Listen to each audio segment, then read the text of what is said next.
I have to say that the concept of smash or pass is very patriarchal, but I would love to play.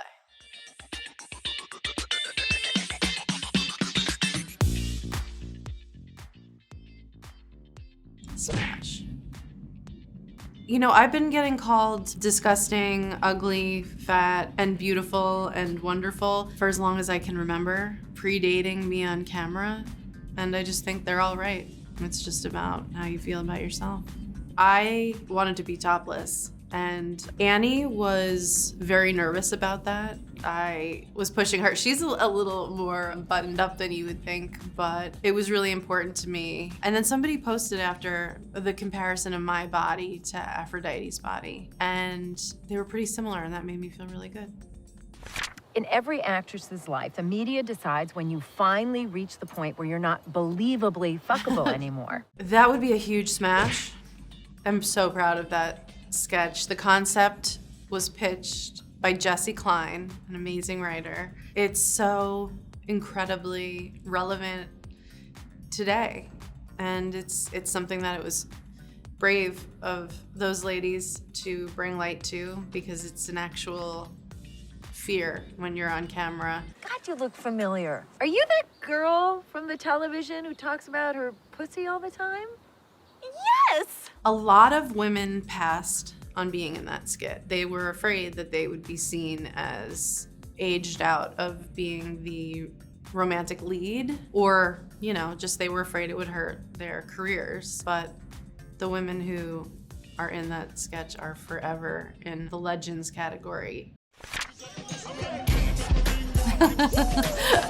I'm gonna smash my dance sequence from Trainwreck. I originally just wrote that I put on like a mascot outfit, but Judd Apatow was like, what if she makes herself like a little more vulnerable and like dances? I rehearsed that dance sequence for 3 months every weekend.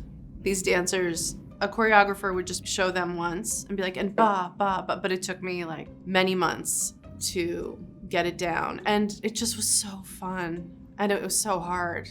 Shout out to dancers. I want to smash. I'm very proud of getting arrested in the Capitol that day. I know I did whatever I could. The writing was on the wall that we were going to lose our rights to choose what we do with our bodies if Kavanaugh was seated, and I can sleep at night knowing I did everything I can, even though I was pregnant. Emily and I met for the first time on the set of I Feel Pretty. I didn't know that, you know, we were gonna get along so well. I called Emily, or I think I texted her like a day or two before and just said, do you wanna come get arrested with me in DC? And she said, hell yeah. When you get arrested for protesting, you have to bring $20 so you can bail yourself out. They, I think, usually put you in some kind of plastic zip tie situation if it's a lot of people at once. They were pretty nice to me. I can't say that I, you know, can speak for a lot of protesters who, you know, have seen some violence and real jail time. I had a pretty gentle arrest experience, other than the fact that I was vomiting and pregnant because of my hyperemesis. But it's worth it, you know, to be a disruptor if you are really passionate about it and have gotten your information from real sources other than, I don't know, TikTok? Ooh, get it, girl! Oh my gosh. Okay. Definitely smashing my kiss with Amber Rose. I want to pass on how much I forgot the cameras were rolling, because, you know, you're not used to kissing someone. It's not like a normal thing. So I just kind of forgot and just was like kissing her. And I feel like you could tell that. And I just hope I didn't make her uncomfortable. I don't think I did, because we're still friends. It's very vulnerable to kiss someone, and so vulnerable that I forgot that they were filming. And she's a great kisser, obviously. Smash Milk Milk Lemonade, the video. I love, I don't know, destigmatizing women, if that's a thing. It's like, booty's what they want and big booty's what I got. I don't even know the last time I saw a music video, you know? So I hate to say that. But actually, my last season of my sketch show was like all music videos with one of the writers, Ron Weiner. So we got to keep music videos going, even if we're not like the biggest pop stars, right? And I walked away and I was like, am I dating Bradley Cooper? Like, okay. That's Smash, my first monologue for SNL. That was just such a dream come true. To get to host that show was like so fun. I don't really remember hearing I was gonna host, but I remember the feeling of standing out there at the front of the stage, delivering the monologue and looking up and seeing my family and all my friends just in awe. I think that they felt like I had made it. Hosting SNL is such an insane rush. It's stand-up, you work on it for like a year or years perfecting it, and then that show you rehearse once full out, and then it's like, okay, here's a permanent record forever of you in these insane situations. I do remember the rap party. I remember sitting in a booth just thinking I was so cool. I think I smoked pot in the restaurant. I don't know who I thought I was, but like your first burst of fame, everybody kind of loses their mind a little bit, and you gotta forgive people of that. If anything, embrace it, that they gave you something to write about. I'm gonna smash that look from Gabby Hurst. It's just sunglasses at the Met Gala are the only way to go to have the full experience.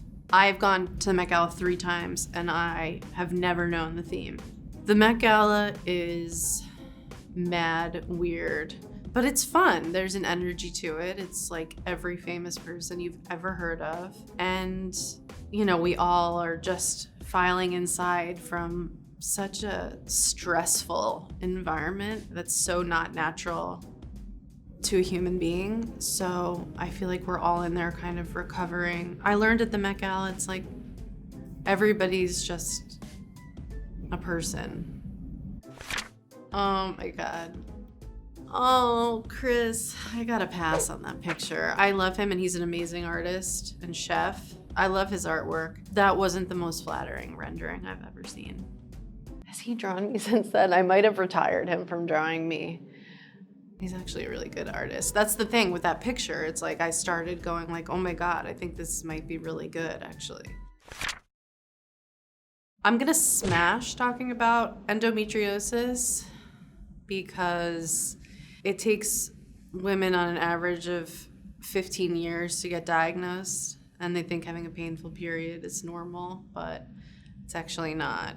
And the studies in it are still so few and far between. There's no way so far of being diagnosed unless you get surgery. They saw that I had it during my C-section, but I think slowly they're developing maybe ways to test for that, which is amazing. I've heard from so many women with endometriosis. My mom, who is 75, was just diagnosed with it. And that's really sad to me because I just grew up and she would be on the floor writhing in pain, and then that's what I also inherited.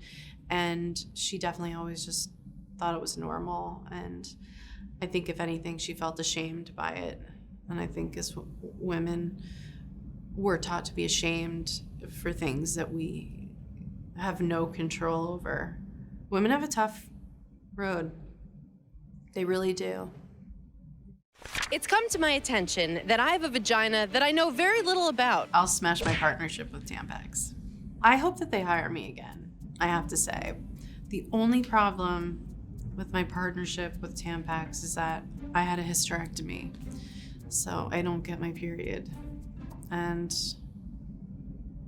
they know that. I want to file a lawsuit against them if they don't hire me, saying, oh, you have to get your period to use Tampax? What if you just want to shove one in there,